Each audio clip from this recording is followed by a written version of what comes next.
പഞ്ചായത്ത് തെരഞ്ഞെടുപ്പിൽ വോട്ട് ചെയ്യേണ്ടത് ഏത് സ്ഥാനാർത്ഥിക്കാണ്, ഏത് പാർട്ടിക്കാണ് എന്നാരാഞ്ഞുകൊണ്ട് ഒരു അടുത്ത സുഹൃത്ത് വിളിക്കുകയുണ്ടായി. പൊതുവെ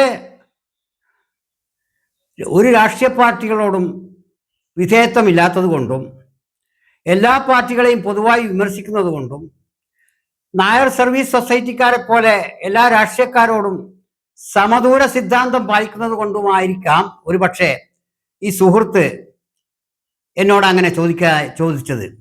ഏതെങ്കിലും ഒരു കുത്തക പാർട്ടിക്കാരനോടോ അന്ധമായ പാർട്ടി വിധേയത്വമുള്ള ആളുകളോടോ ആർക്ക് വോട്ട് ചെയ്യണം എന്ന ചോദിക്കുന്നതിൽ പ്രസക്തിയില്ല.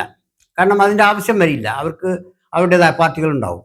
പക്ഷെ ഒരു പാർട്ടിയിലും പെടാത്ത ഒരു വലിയ വിഭാഗം ജനങ്ങൾ എല്ലാ പഞ്ചായത്തിലും എല്ലാ വാർഡിലും രാജ്യത്താകമാനവും ഉണ്ടെന്നിരിക്കെ അവരുടെ താല്പര്യങ്ങളെ പരസ്പരം ചർച്ച ചെയ്യാൻ പോലും അവർക്കും മറ്റുള്ളവർക്കും അതിൽ വേവലാതിയുണ്ട്. കാരണം കുത്തക രാഷ്ട്രീയക്കാരുടെ മുമ്പിൽ രാഷ്ട്രീയത്തിൽ നിന്ന് അകന്നു നിൽക്കുന്നത് കുറ്റകരമായ ഒരു കാര്യമായിട്ടാണ് അവർ കാണുന്നത്.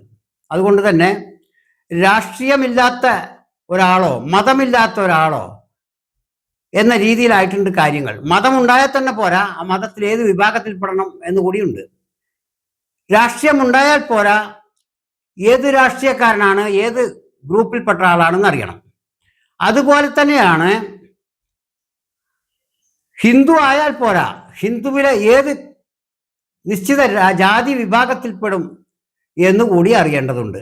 ഈ രീതിയിൽ ആളുകൾ ചുരുങ്ങി ചെറുതായി വരികയാണ് ദിവസം പ്രതി.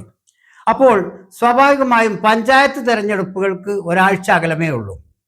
അതിൽ ആർക്ക് വോട്ട് ചെയ്യണം എന്ന ഒരു ചോദ്യം സ്വാഭാവികമായും എല്ലാവരുടെ മനസ്സിലും ഉണ്ടാവും. കൃത്യമായ രാഷ്ട്രീയ പക്ഷപാതമില്ലാത്ത മുഴുവൻ പേരുടെയും, അവർക്കാണ് ഭൂരിപക്ഷവും.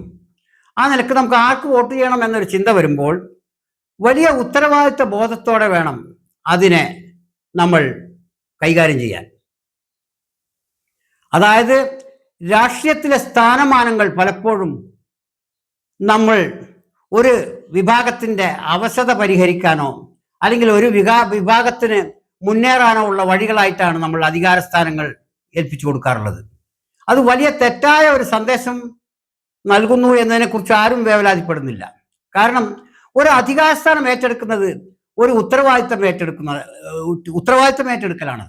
അപ്പോൾ അധികാര സ്ഥാനങ്ങൾ അത് വഹിക്കാനുള്ള പ്രാപ്തിയും യോഗ്യതയും വിദ്യാഭ്യാസവുമുള്ള ആളുകളെ ഏൽപ്പിക്കേണ്ടതാണ് എന്നത് പോയി സ്ത്രീ വിഭാഗത്തിന്റെ ഉന്നമനത്തിന് വേണ്ടി കുറെ സ്ത്രീകളെ നിർത്തുക, ഒരു നിശ്ചിത ജാതി വിഭാഗത്തിന്റെ പുരോഗതിക്ക് വേണ്ടി അവരെ ഉയർത്തിക്കൊണ്ടുവരാൻ വേണ്ടി അവരെ നിർത്തുക, ഈ അവസ്ഥയിലുള്ള ഒരു കാഴ്ചപ്പാട് ജനാധിപത്യത്തിന്റെ ഉദ്ദേശ ലക്ഷ്യങ്ങളെ തന്നെ തകിടം മറിക്കുന്നതാണ്. മാത്രമല്ല കാര്യക്ഷമമായ പ്രവർത്തനം തിരഞ്ഞെടുക്കപ്പെടുന്ന പ്രതിനിധികളിൽ നിന്ന് കിട്ടാതിരിക്കാനുള്ള ഒരു മുഖ്യ കാരണം ആ അധികാരത്തിൽ ഏൽപ്പിക്കുന്ന വ്യക്തിയുടെ യോഗ്യതയോ പ്രാപ്തിയോ നോക്കിയല്ല നാം ഏൽപ്പിക്കുന്നത്. അവന്റെ അവസ്ഥ പരിഹരിക്കാൻ വേണ്ടി അവന് 10 റുപ്യ കിട്ടിക്കോട്ടെ എന്ന് കരുതാൻ വേണ്ടിയാണ് നമ്മൾ ഒരു ഔദാര്യമായിട്ട് സ്ഥാനമാനങ്ങൾ ഏൽപ്പിക്കുന്ന ഒരു രീതിയാണ് നമ്മുടെ നാട്ടിൽ കണ്ടുവരുന്നത്. നമ്മൾ വോട്ട് കൊടുക്കുന്നത് ആ വ്യക്തിക്ക് വോട്ട് കൊടുത്താൽ അവൻ ഏറ്റെടുക്കുന്ന പ്രവൃത്തി ചെയ്യാനുള്ള കഴിവ് അവനുണ്ടോ എന്ന് നോക്കിയിട്ടല്ല, നമുക്കിഷ്ടപ്പെട്ട ആള്, നമ്മുടെ മതക്കാരൻ, നമ്മുടെ ജാതിക്കാരൻ അല്ലെങ്കിൽ നമ്മുടെ പാർട്ടിക്കാരൻ, അതുമല്ലെങ്കിൽ സ്ത്രീ, പുരുഷൻ, ആ ജാതി ഈ ജാതി, ഇത് നോക്കിയാണ് നാം വോട്ട് കൊടുക്കുന്നത്. രാജ്യത്തിന്റെ താല്പര്യത്തിന് വേണ്ടി നടക്കുന്ന ഈ അടിസ്ഥാനപരമായ തെരഞ്ഞെടുപ്പ് വോട്ട് കൊടുക്കേണ്ടത് ആ വോട്ട് വാങ്ങിപ്പോകുന്നവൻ ഏറ്റെടുക്കുന്ന തൊഴിലിൽ അവൻ അത് ചെയ്യാനുള്ള പ്രാവീണ്യമുണ്ടോ പ്രാപ്തിയുണ്ടോ എന്ന് നോക്കിയിട്ടാവണം. അതല്ലാതെ തിരഞ്ഞെടുക്കപ്പെടുന്ന ആൾക്ക് അവന്റെ പട്ടിണി മാറിക്കോട്ടെ, അവന്റെ ദാരിദ്ര്യം മാറിക്കോട്ടെ, അവന് ജാതീയമായ ഉച്ചനീചത്വം അവസാനിച്ചു കൊള്ളട്ടെ, ഇതൊന്നും നോക്കിയല്ല വോട്ട് കൊടുക്കേണ്ടത്. അതിന് കൊടുക്കേണ്ട സാധനം വോട്ടല്ല, അതിന് വേറെ കാര്യങ്ങളുണ്ട്. സാമൂഹ്യമായി സാംസ്കാരികമായി വേറെ കാര്യങ്ങളാണുള്ളത്. വോട്ട് കൊടുക്കേണ്ടത് അതിന് യോഗ്യതയുള്ള ആൾക്കാണ്. അത് നമ്മുടെ വോട്ടിന്റെ കാര്യത്തിൽ മാത്രമല്ല, ഉദ്യോഗങ്ങളുടെ കാര്യത്തിലും അത് തന്നെയാണ് അർത്ഥം. ഉദ്യോഗം ഔദാര്യങ്ങളായിട്ടാണ് പലപ്പോഴും നമ്മൾ വെച്ച് നീട്ടുന്നത്. ഒരു പാവപ്പെട്ടവന് കഴിഞ്ഞുകൂടിക്കോട്ടെ എന്ന് വെച്ച് ഉദ്യോഗം കൊടുക്കുക. ആ ഉദ്യോഗത്തിൽ അവന്റെ കഴിഞ്ഞുകൂടൽ മാത്രമേ നടത്തുകയുള്ളൂ. ഉദ്യോഗത്തിനുമായി ബന്ധപ്പെട്ട ഉത്തരവാദിത്തങ്ങൾ നിറവേറ്റുന്നതിൽ പലപ്പോഴും അങ്ങനെയുള്ള പരാജയപ്പെടുന്നതായി കണ്ടുവരുന്നുണ്ട്. ഇതുകൊണ്ടാണ് ഇത്രയും പറയുന്നത്. അപ്പോൾ നമ്മുടെ ഇലക്ഷന്റെ കാലത്ത് പ്രത്യേകിച്ച് നമുക്ക് എടുത്തു പറയാനുള്ളത്, ത്രിതല പഞ്ചായത്തിലേക്ക് നടക്കുന്ന ഇലക്ഷനുകളിൽ രാഷ്ട്രീയ പ്രത്യയശാസ്ത്രങ്ങൾ ചർച്ച ചെയ്യപ്പെടുന്നില്ല. അതിന്റെ പ്രാദേശികമായ കാഴ്ചപ്പാടുകളിലൂടെയാണ് ആ തെരഞ്ഞെടുപ്പിനെ നമുക്ക് കാണേണ്ടത്.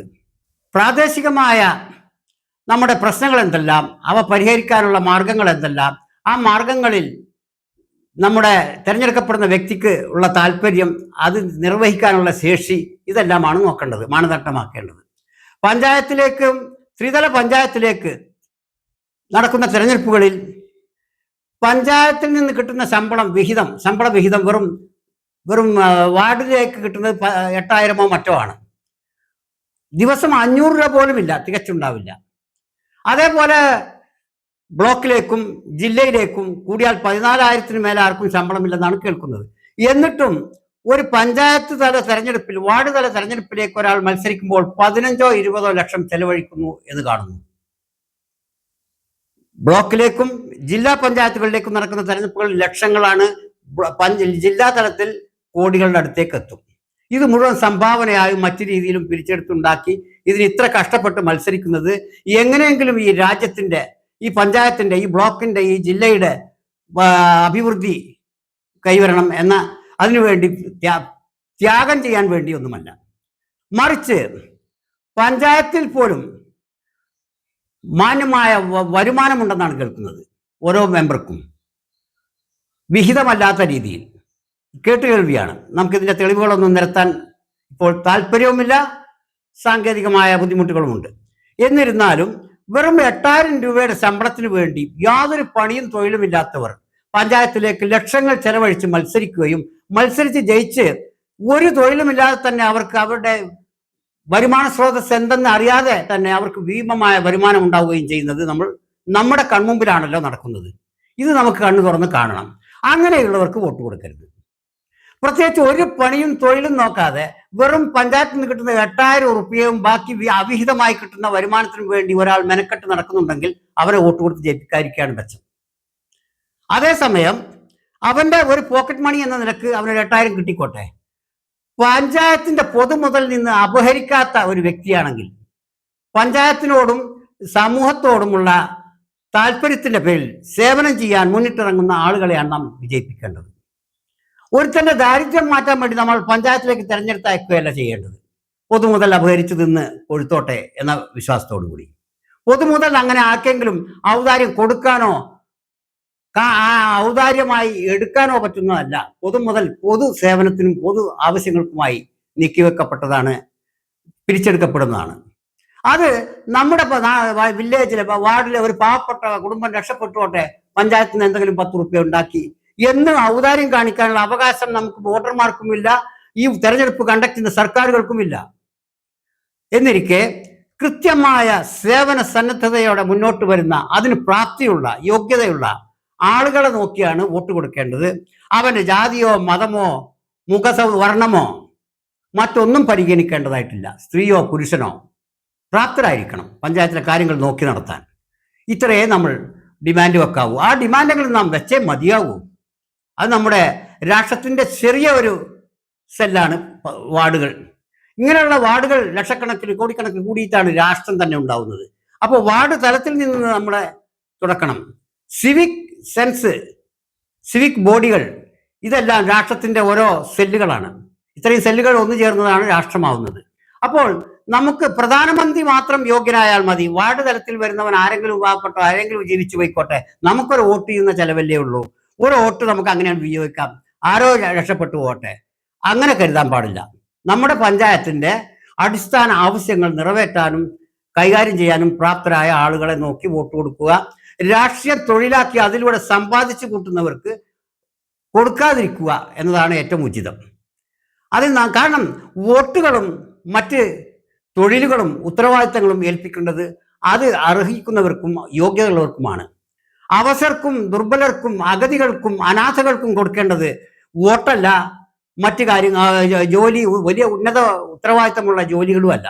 അതിൻ്റെതായ സാമൂഹ്യ മാർഗങ്ങൾ നമുക്കുണ്ട്, നമ്മുടെ മുമ്പിലുണ്ട്. നമുക്കത് അറിയാത്തവരല്ല നമ്മൾ. അതുകൊണ്ട് വോട്ട് കൊടുത്ത് ആരെയും സഹായിക്കണ്ട, വോട്ട് കൊടുത്ത് സ്വയം നമ്മുടെ ഉത്തരവാദിത്തം നിർവഹിക്കുകയാണ് വേണ്ടത്. ഉത്തരവാദിത്തം നിർവഹിക്കാൻ കെൽപ്പുള്ള യോഗ്യതയുള്ള അർഹതയുള്ള ആളുകൾക്ക് വോട്ട് കൊടുക്കുക.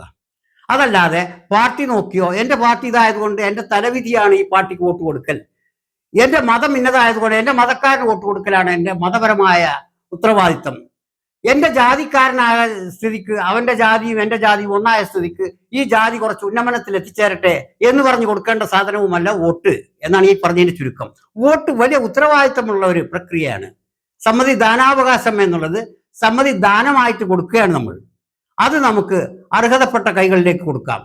നമ്മുടെ ഉത്തരവാദിത്തങ്ങൾ, നമ്മുടെ പഞ്ചായത്തിന്റെ, വാർഡിന്റെ, ബ്ലോക്കിന്റെ, ജില്ലയുടെ ഉത്തരവാദിത്തങ്ങൾ അത് ഏറ്റെടുക്കാൻ കെൽപ്പുള്ള കരങ്ങളിൽ നമുക്ക് ഏൽപ്പിക്കാം.